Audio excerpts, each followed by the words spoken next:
It's so lovely to see so many people in the room here. It feels like an early start for some of you, I know. My name's Caroline McFarland, and I am director of The Crowd.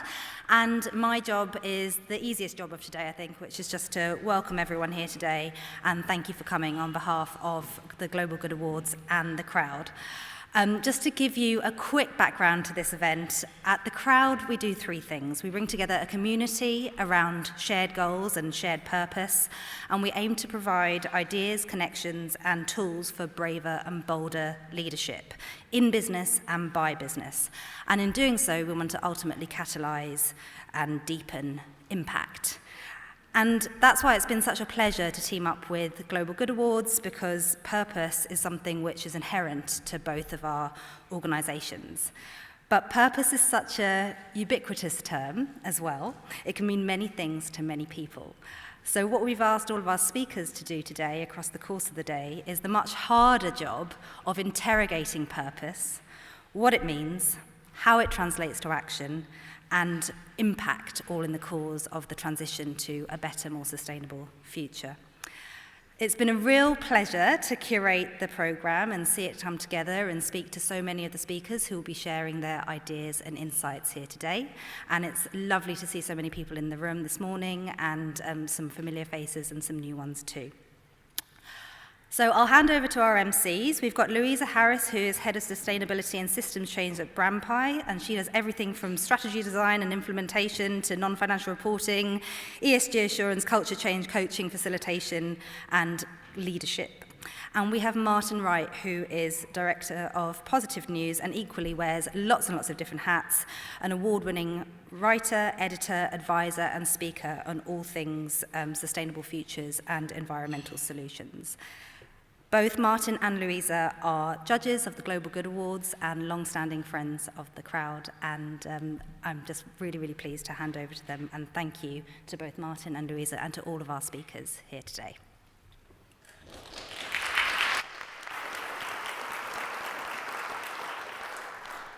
Thanks very much, Caroline. Thank you. Welcome.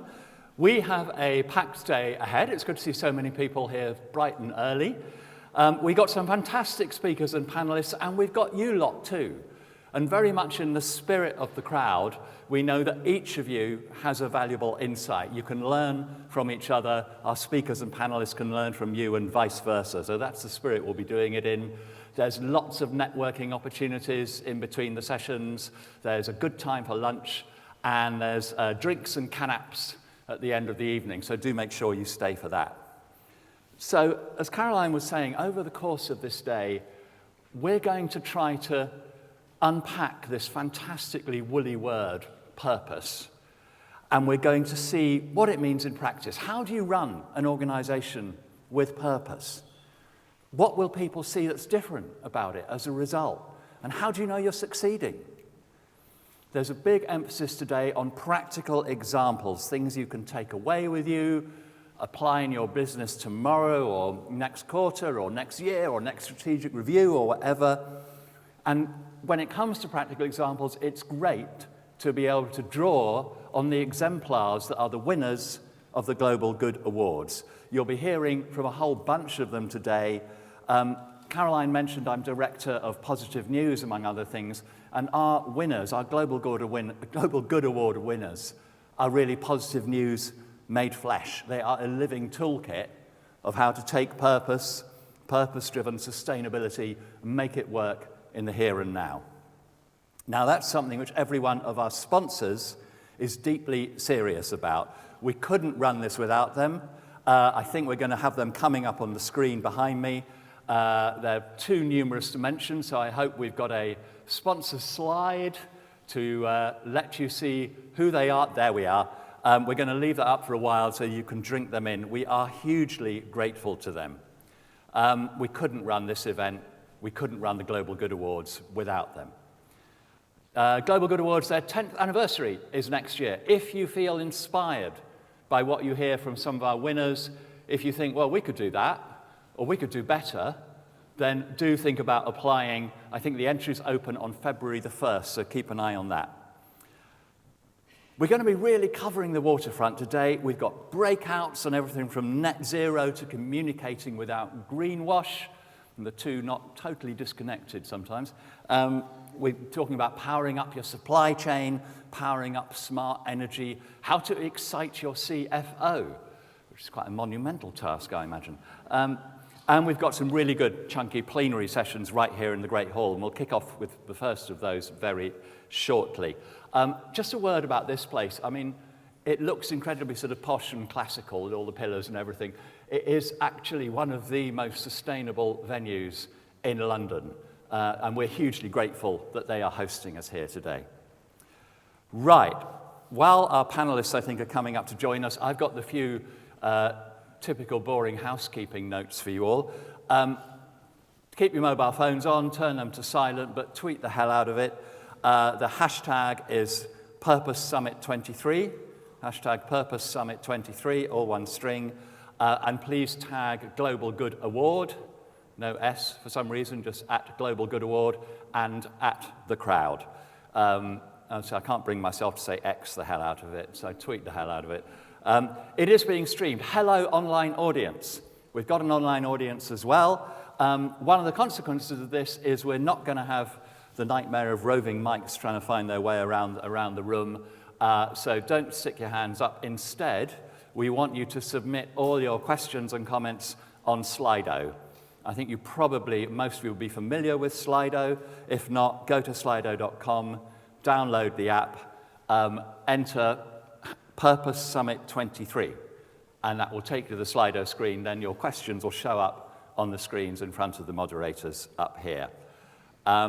Just a note for our online audience, I think you're joining on Teams. We're not monitoring the chat on Teams, so turn your questions into comments, put them on Slido, and we'll see them.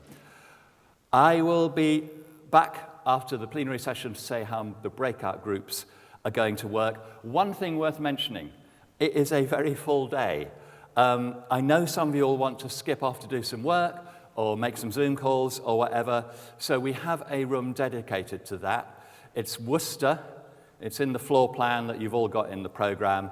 If you get a bit bewildered finding your way around this wonderful building, do ask any of the team. They're all wearing these Pride rainbow lanyards, so you can't miss them.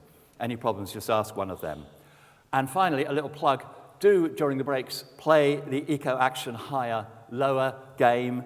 It's a lot of fun. It was devised by the wonderful Paul Owen, who I'm sure many of you know. There may even be prizes. I don't know. There'll certainly be a warm glow for anyone who emerges as a winner. Right, I am now going to hand over to Louisa to introduce our first plenary. Thank you, Louisa.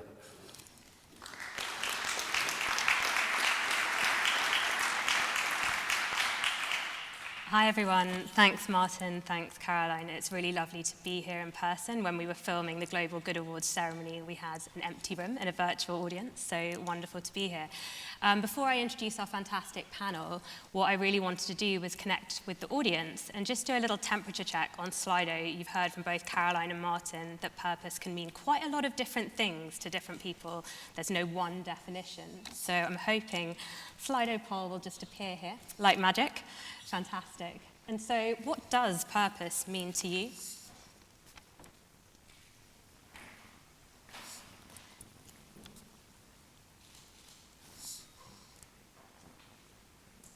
Great, seeing lots of phones out. Oh, some jumps there. Okay, so we've got a mix of opinions in the room, but ultimately what we're seeing actually is that for this audience here today, we see purpose as integral to making a meaningful impact on people and planet. And that's fantastic because that's really what we're hoping all of our speakers, showcasing of winners, is going to do today. It's really going to explore how do we translate purpose into impact. And so thank you, everyone. We'll come back to these polls later and have a few more during the day to sense check where people are at. But now to introduce our brilliant panel. So first of all, we have Dr. Margaret Heffernan. She's author and professor of practice at the University of Bath School of Management. Margaret has done many wonderful things, including producing programs at the BBC, chief exec of Information Corporation, and named one of the top 100 media execs. Her latest book, Uncharted: How to Map the Future, has been a Bloomberg and Financial Times best book. Then we have Natalie Campbell. Natalie is an award-winning social entrepreneur.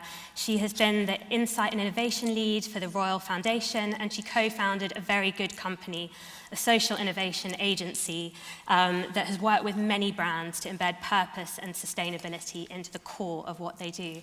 And actually, I first met Natalie back in 2016 when she was on the Government Advisory Board for the Mission-Led Business Review, so thinking about purpose for a very long time. And then welcome Solitaire Townsend. She's co-founder of Futerra. Solitaire, again, is a renowned galvanizing force in the sustainability world. She works with many influential organizations to activate social justice and environmental restoration. And most of all, in times of uncertainty and multiple crises, Solitaire drives the message of climate optimism and the hope from human potential. Her most recent book, The Solutionist, has sparked a new movement of sustainability professionals adopting Solutionist as the business job title of choice. So while our panelists are speaking, could I ask, please do submit questions through Slido as we go. And Margaret, can I hand over to you first, please? Thank you.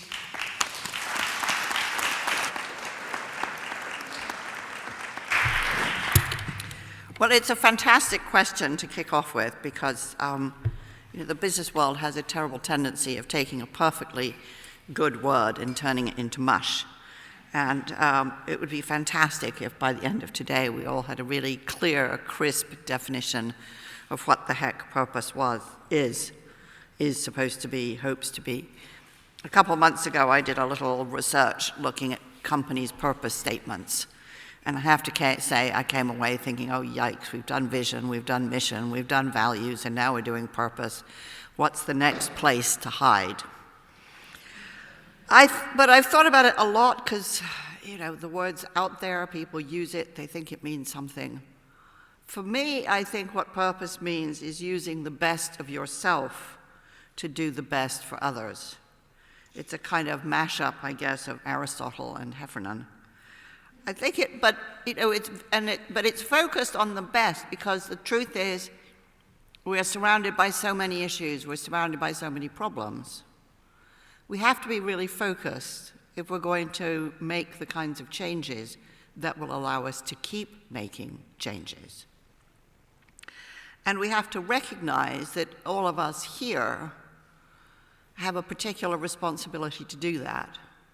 All of us here are among the best educated, best resourced, best fed, best housed people in the world at a time when many, many people around the world have no houses, have no education, and their sense of purpose is simply to stay alive. So for me, purpose also grows out of a recognition of my immense privilege, having inherited so much from what people who've gone before, and a real absolute obsession to use it for those who haven't had that privilege. I think if we're going to serve purpose, we need three things. The first is a deep understanding of the problem. If we think that purpose is an important and new thing, then we're essentially saying that business in the past was purposeless. So what is the problem we're going to solve? Understanding the problem, of course, is going to help us find solutions, but understanding the problem alone won't. We need a deep appreciation of our own assets. And I think of assets as being resources, skills, and people. What is it we have to throw at the problem? And we need passion. Because if we're going to pursue a purpose, it's going to become exhausting, and we will need that passion to keep going. And as an entrepreneur, I've always thought of those three things as a kind of Venn diagram, that the problem, the assets, and the passion overlap at some critical juncture, and it's there that we have to intervene. And it's going to be different for everybody. Everybody's going to find a different place, moment, manner of intervening. For all of us here, I think, the most basic thing we have to do is save our home.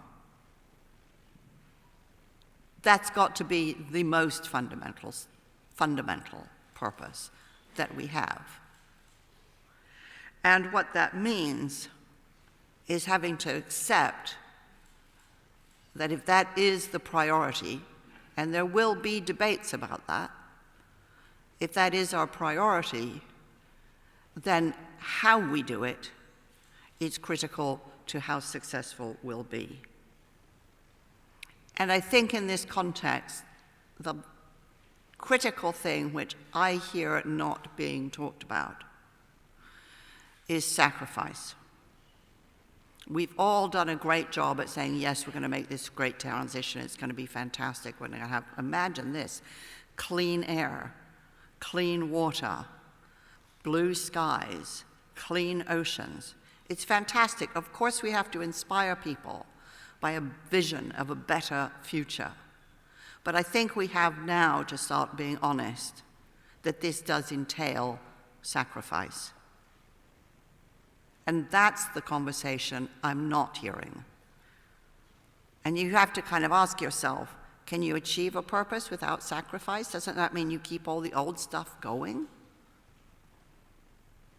So I think it's important for all of us here, when we go back into a less purposeful world, to be much clearer about what are the things we're prepared to give up, what are the things we have given up. Partly because we know that these sorts of stories are contagious. We need to set a different standard and a different pace for change. I talk regularly now about the degree to which I have sacrificed, closed down, given up my American business. I've done that because I think long-haul flying is unacceptable, and I've done it because much of it I can do remotely, and the stuff I can't do remotely, I don't want to do at all. I'm American by birth. People said, isn't this a great sacrifice? You don't get to see your friends, you don't get to see family. It's true, it is a sacrifice. But I don't think we're going to get to where we need to go if we aren't prepared to make those sacrifices and talk about them so that other people start to think, what is it I'm prepared to give up to? You can't have change and keep everything the same. So, what do we want to achieve today? I hope a great clarity around what purpose is. I hope more courage and nerve about talking about sacrifice. And I hope a great sense, which I think everybody here shares by dint of arriving, a great sense of what we can do together. Because there's no doubt in my mind that no purpose is achieved alone. Thank you.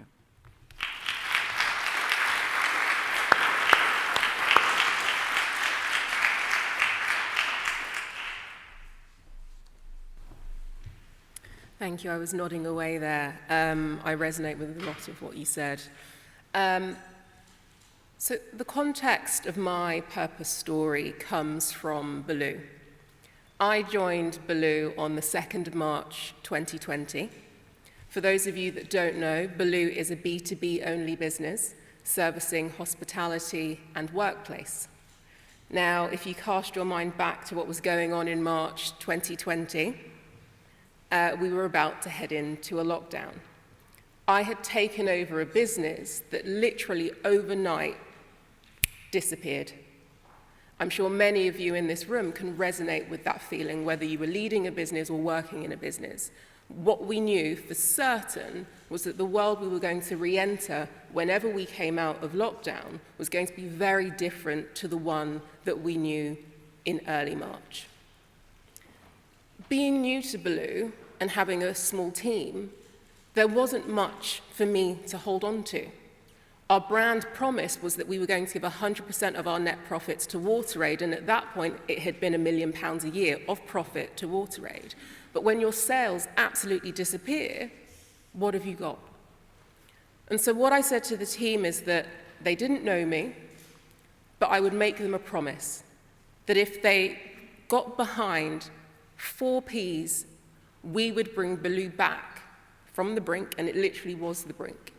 And those 4 Ps are purpose, people, product, and profit.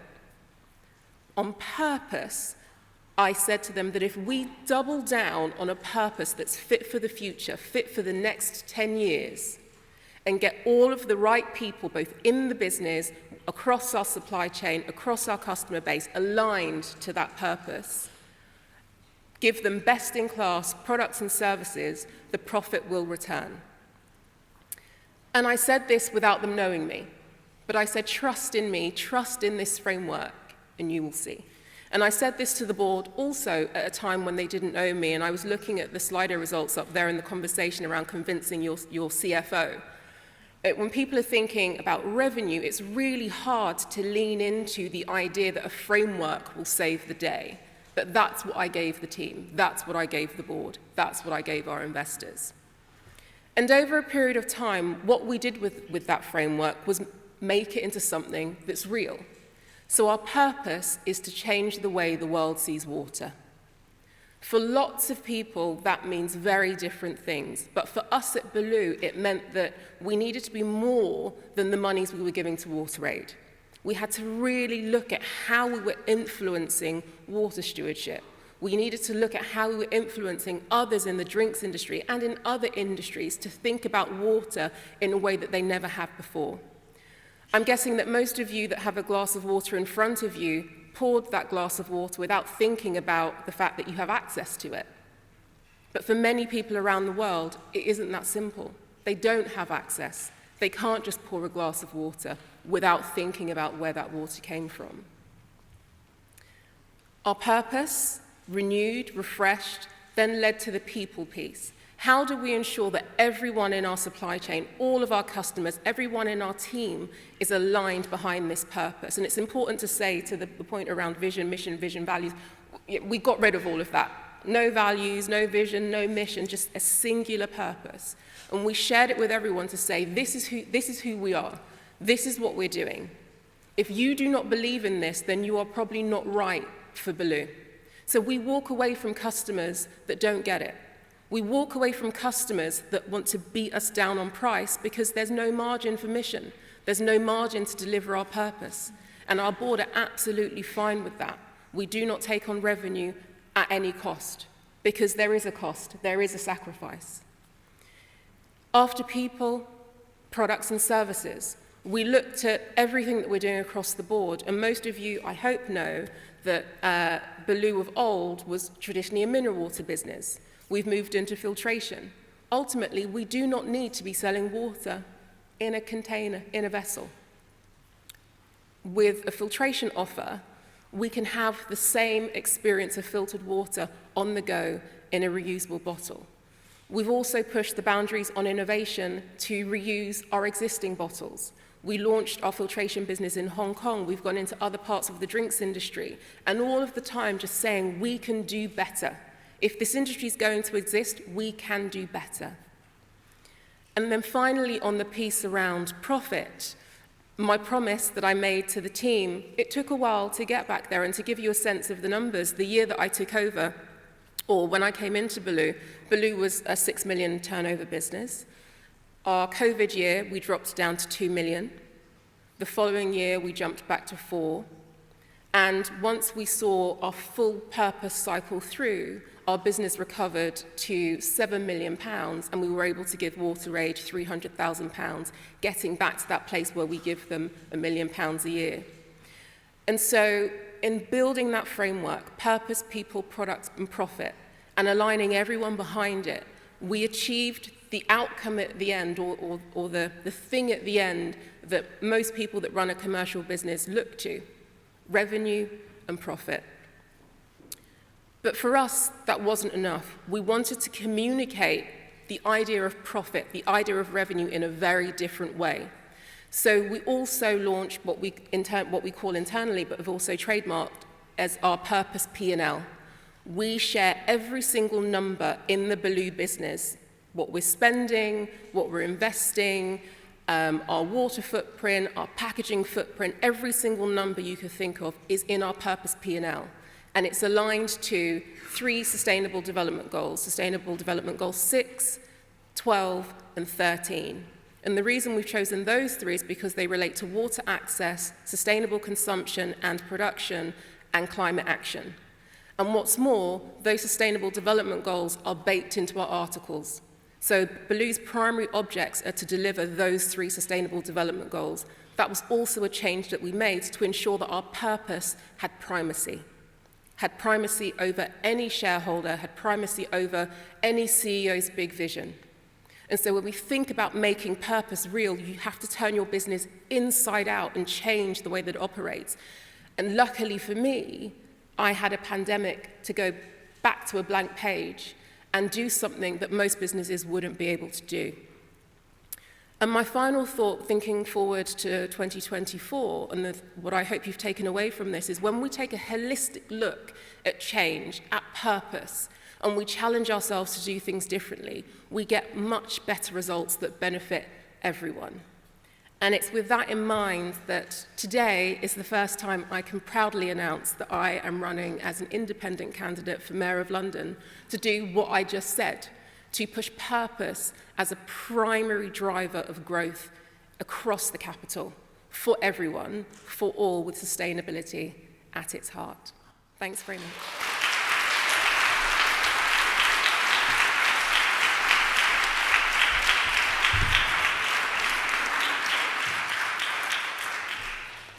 That's so super exciting, but I'm slightly distracted by the fact that she just put a block, because clearly I'm too short. Okay, hi. My name's Solitaire, and I'm your short speaker. It's absolutely wonderful to be here with you this morning. Thank you so very much to the crowd. I was reflecting on a crowd panel I was on many years ago when this chief marketing officer, the CMO of a very large organization, was assuring me that purpose was in their DNA, to which I answered, well, is it in your articles of association then?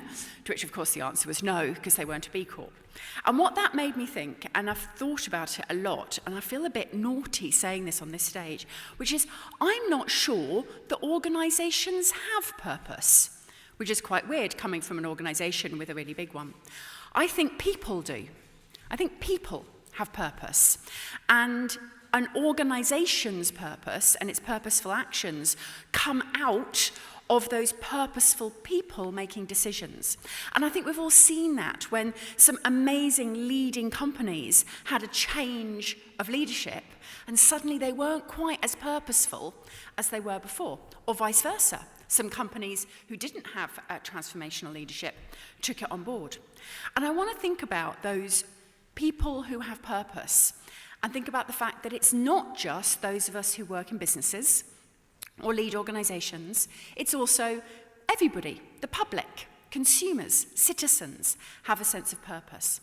And what I think we've got at the moment is a bit of a sort of a purpose blocker.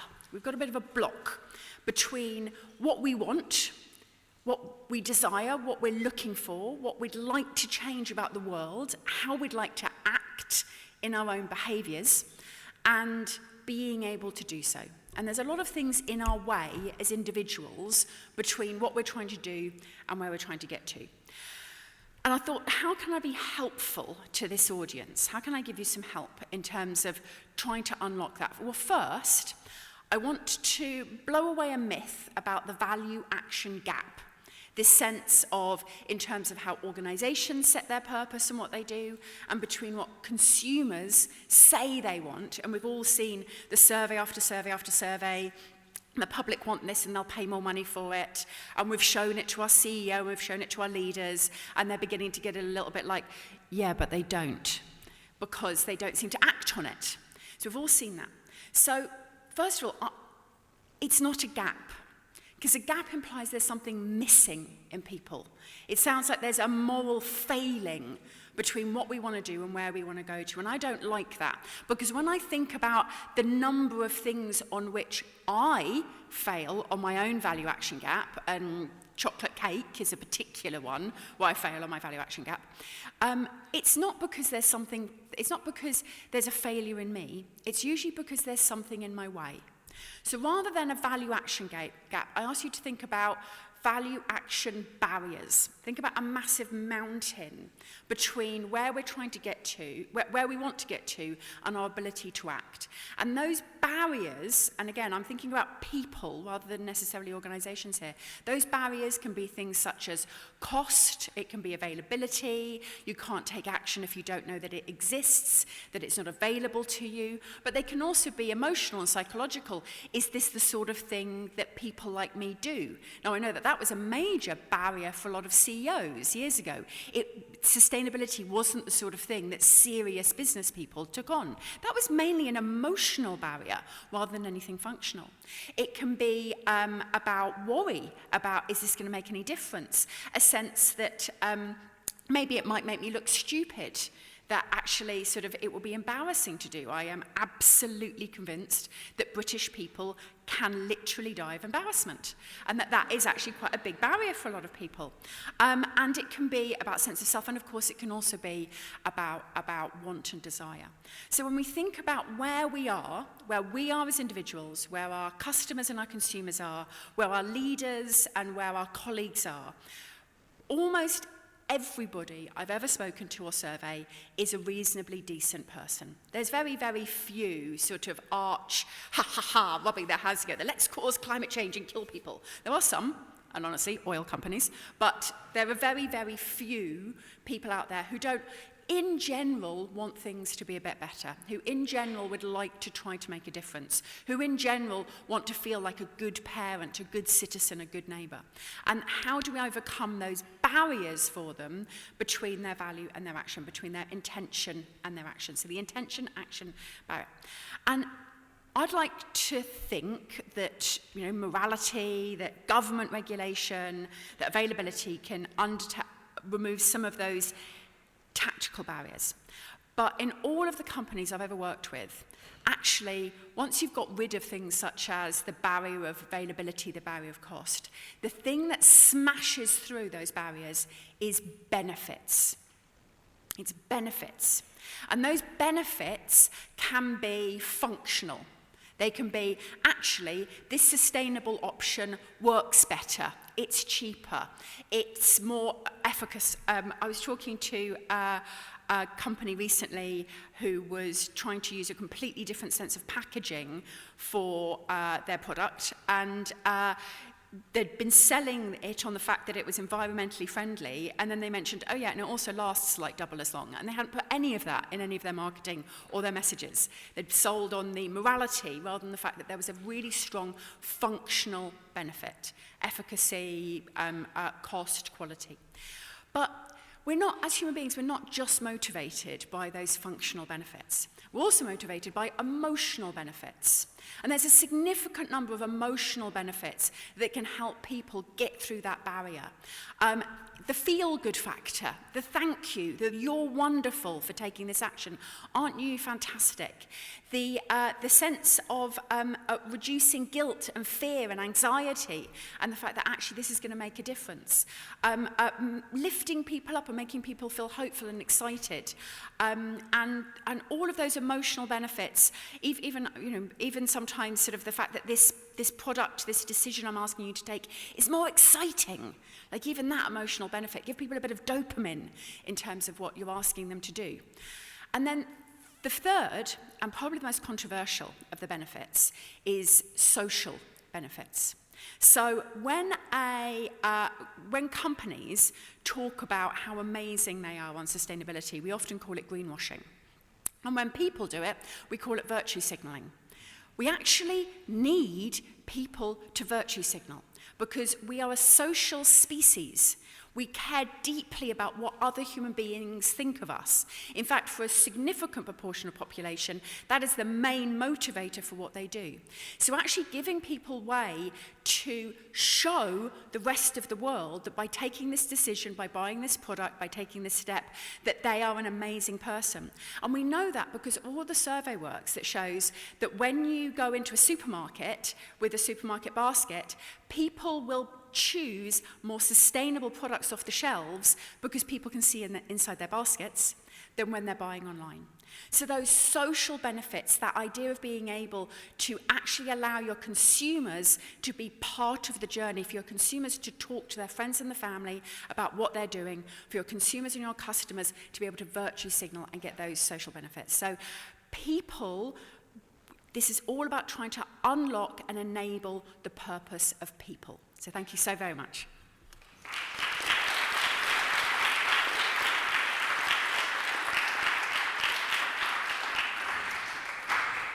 Thank you so much, Margaret, Natalie, Solitaire. What a way to start the day. I hope you're all feeling as energised as I am. And thank you so much for putting people at the heart of that conversation. I think it's very easy to talk in organisations and metrics and gaps.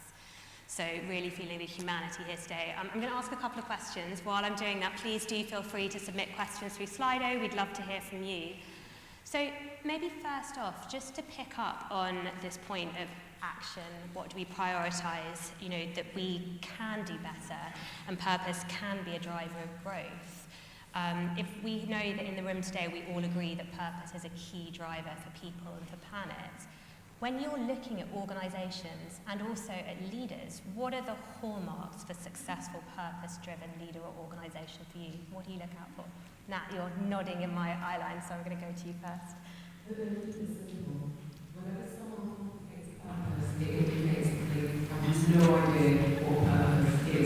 It goes back to that people point. If they can't clearly articulate what the framework is, or even the purpose, then that always brings a bit of purpose is quite simple. And because it is specifically related to that around people, you know that we hear it. I think we all feel in our bodies when a purpose is working for ourselves, for our life, for the organisation.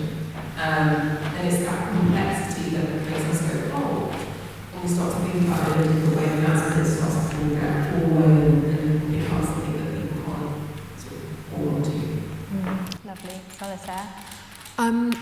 In the organisations that I work with, you can pretty much tell whether they're going to crack it or not based on whether the leadership makes everybody else feel good and makes everyone else feel a sense of ownership over the purpose, or whether they hold on to it themselves. So again, it's that point around the fact that purpose is about people. So when a leader or an organisation is always talking about what it's done rather than what it's done for others on sustainability, when they're doing a lot of claims about what they've achieved rather than talking about how they've helped their customers achieve it. Like, you don't do anything. Nothing you do as a business is for you. Everything that you do is for your customers and for your constituents. And so if you've achieved anything on sustainability, you should be gifting that to your customers and your consumers and say, thank you, by choosing us, you have managed to achieve that. And I think Belu does that really, really well. Whenever we see your messaging, you're not talking about the amount of money that Belu has given away, you're talking about the amount of money that we, as your customers, have managed to give away. And that is always the defining characteristic, is if somebody is making everybody else feel part of the purpose, or if it's held by a single individual and they're incredibly proud of being a purposeful leader. That tends not to last very long. No, I'd agree with that. Margaret? I would say it's about the scale of the ambition. I work with CEOs of very, very large companies, and I would say those who talk purpose and don't mean it are talking about, incremental changes as though they're earth-shattering, and everybody knows they're not. I would say the leaders I've worked with who really are serious understand that people love huge challenges because it speaks to the creativity and the energy that they know they have within themselves, but which they often feel that they're not allowed to use. So when you set very ambitious goals for how you're making a product, or how you're going to position a product, or who you're going to please, to your point, and they're not thinking about, we have to sort of sidle up to it so nobody quite notices it, and then go, surprise!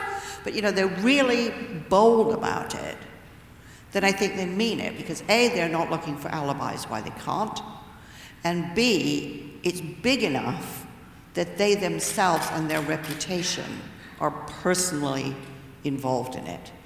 And, you know, the CEOs I work with, they all have very big egos. They're all very competitive with each other.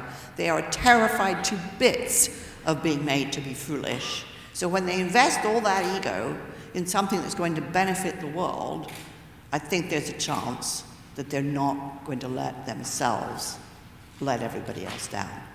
Wonderful. And I think you've done a fantastic job of just leading into the next question, which is, you know, we know we need aligned leadership. Purpose can't belong to any one individual. And like you, we work at Brandpie with very large, complex global organizations. And it's about how do you align leadership?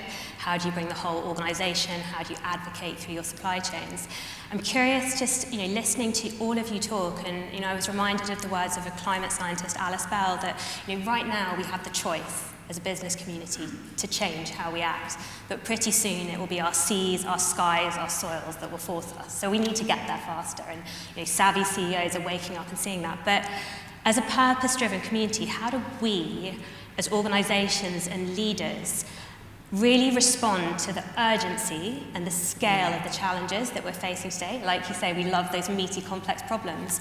But also, you know, we're often told climate change has the wrong PR. How do we use that language of hope that's motivating and makes everyone feel that they're a part of a viable, better future, and not that the fight's over already? Well, I would cite your awards here as, you know, part of the mechanism for doing that. Because again, you know, most of the companies we all work with, they're pretty competitive, and they want to see, well, where is the bar right now? And the higher you can place the bar, really, the more it excites people. I mean, I think, I'll be quite honest, I find it very difficult not to want to beat people up.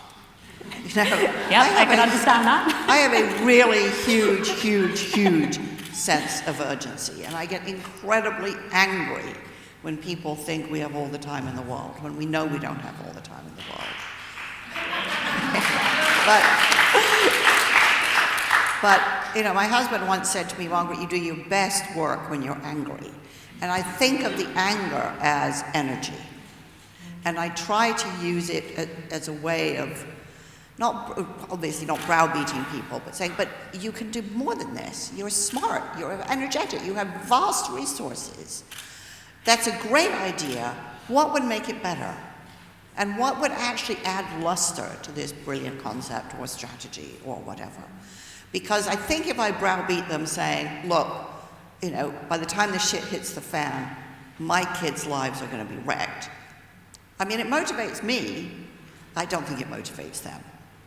But if I can say, but actually, you know, if you can do that, you could do this, because look at your own genius, your own resources, your own power in the world. That makes them kind of grow to the scale of the problem. Mm-hmm. And I think, you know, I think a lot of leaders, for all that they have big egos, have a lot of timidity about stepping out of line. They kind of want to lead, but not right at the front. You know, they want to sort of be behind. It's like everybody admired Paul Pullman, but nobody copied Paul Pullman. Mm.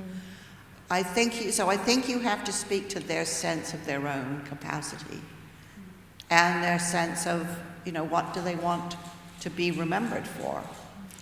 Absolutely, and I've spent my entire career listening to incredible leaders stand on stage and saying, I want to look my grandchildren in the eye, then I want to look my children in the eye. And, you know, I'm 35 and my peers are saying, well, we have children because what world will they have? What clean water will they have? Yeah. How safe will it be? And so I think it's really important to have this cross-generational leadership to actually look at what does this really mean? What world are we inheriting? Yeah. I'd love to build on that with an example of getting people motivated by what they're already motivated by. So we worked with Formula One to help work out how Formula One could go net zero. Now that was quite a big decision because in my mind, Formula One is sort of like the icon of the petrol age. So it took quite a lot of them convincing us, which is not the way around it usually works in consultancy. It took quite a lot of them convincing us to work with them.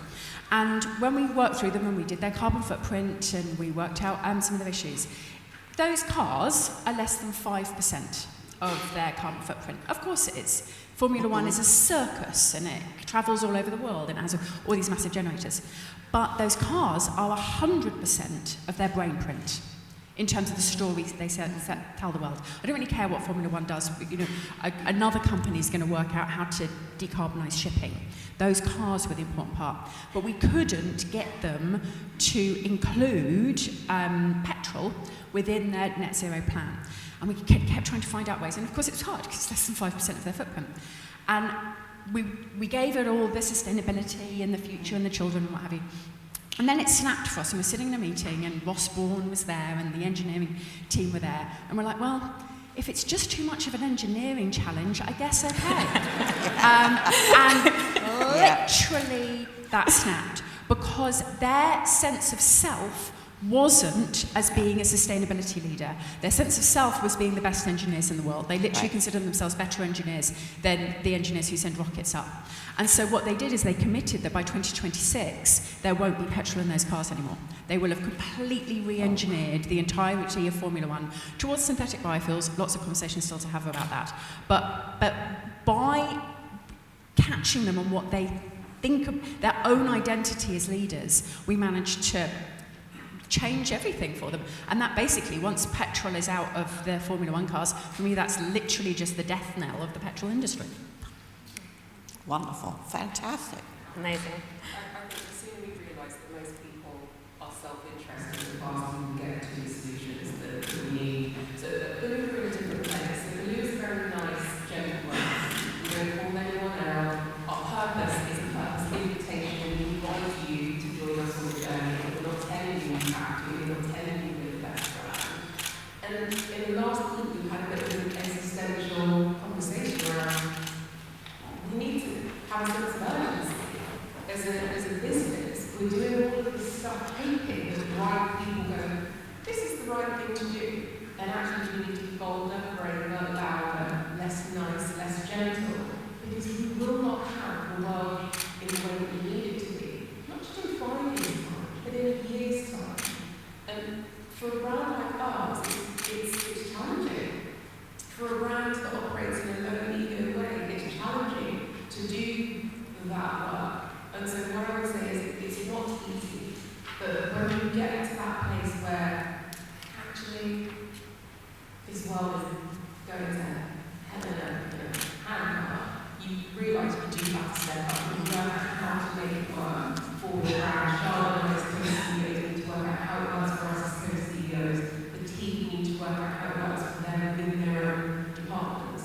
But we can't be nice and gentle and invite and say, please choose us. It needs to be, why wouldn't you? Lovely.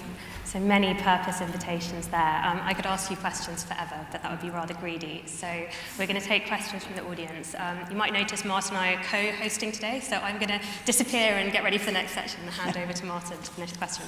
Thank you so much. That was absolutely wonderful. Thanks, Louisa. Right, you've all been firing up the Slido, so hopefully we're now going to see some questions appearing as if by magic on the screens ahead of me. I very much As hope. if by magic. As if by magic. There's some very, very small questions down there, which I'm incapable of reading from here, so maybe if we put them on the big slide, let's see, I would have to go very, very, very, very close to read those. Can we do something about that and make the questions bigger? Otherwise I'll have to jump down here. I'll tell you what, I'm going to jump down here, I'll read them off the screen, turn around to you guys. Excuse me 1 second.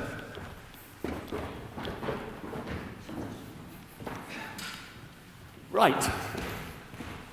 Okay. Here they come. Right. A very good first question, I think.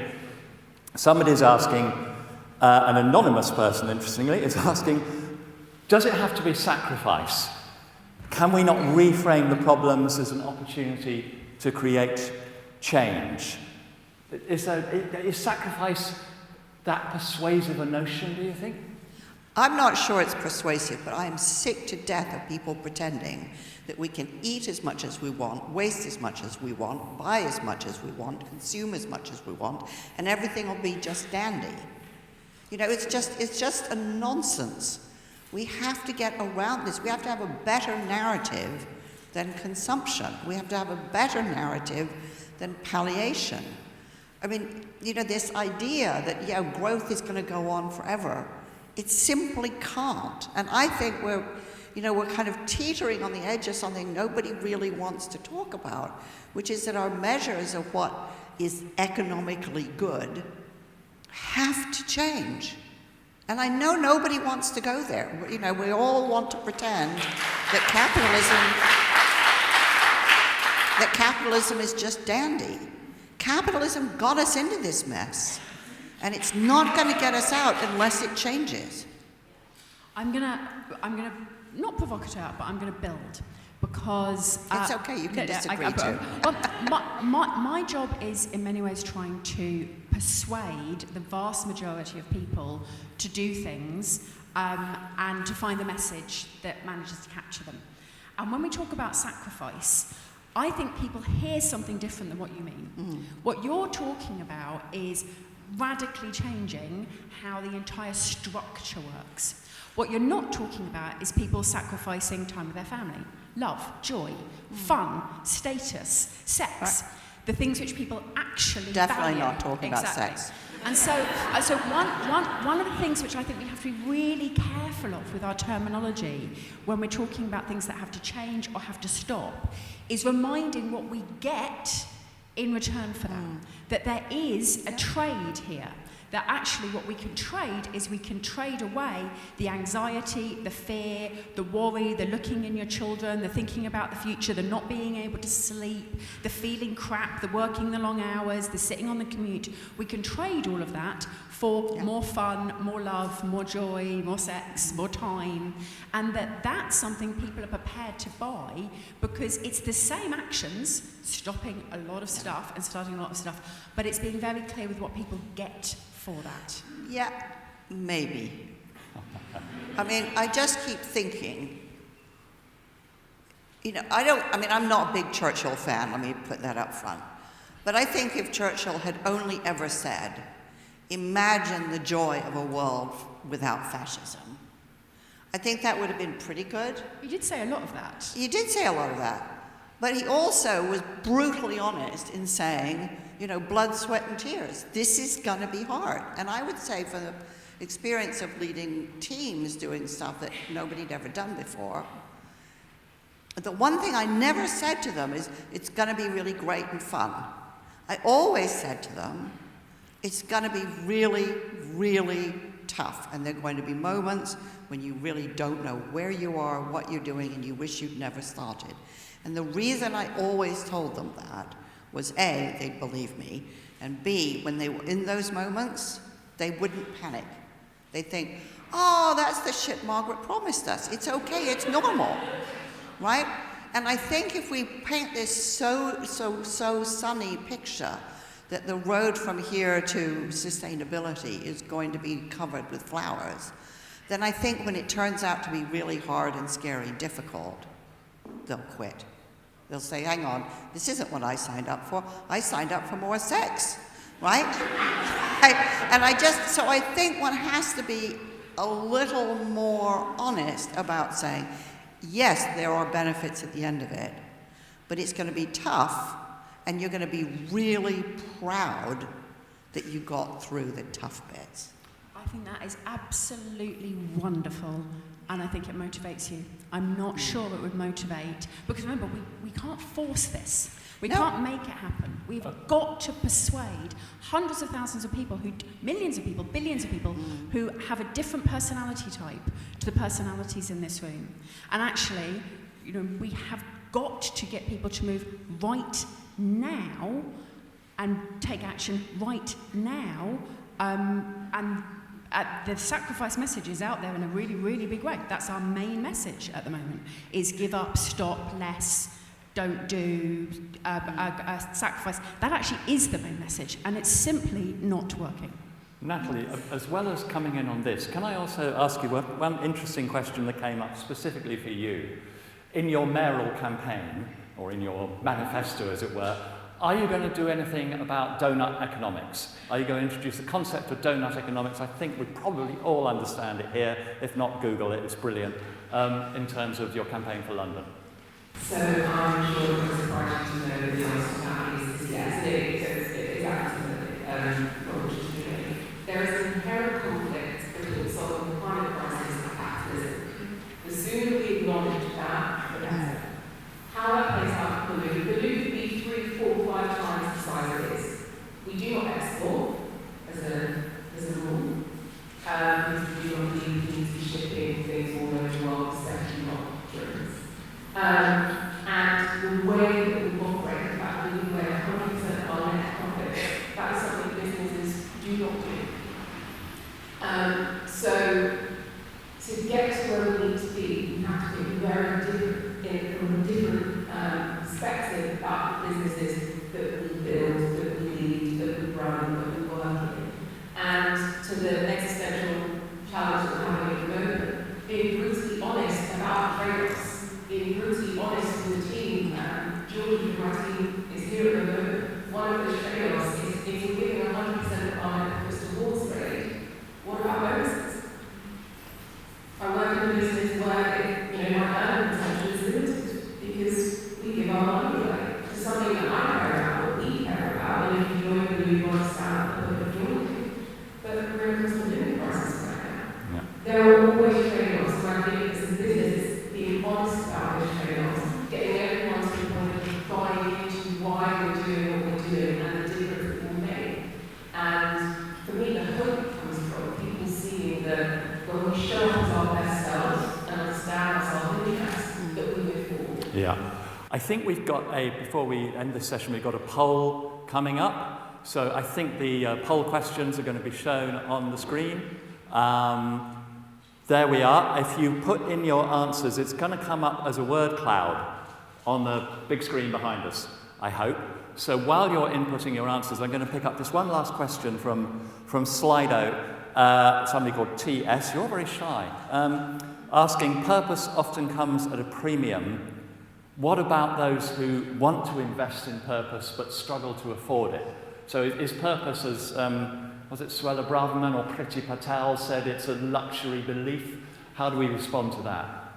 Well, that's a constructed narrative. Like that's a narrative, the fact that this costs more, that's been deliberately put out there. And sometimes things do. Lots of things cost more than other things. Upgrading your entire business to be able to function in the digital economy cost an enormous amount of money for every single business. But they did it because it was both necessary and desirable. So necessary and desirable.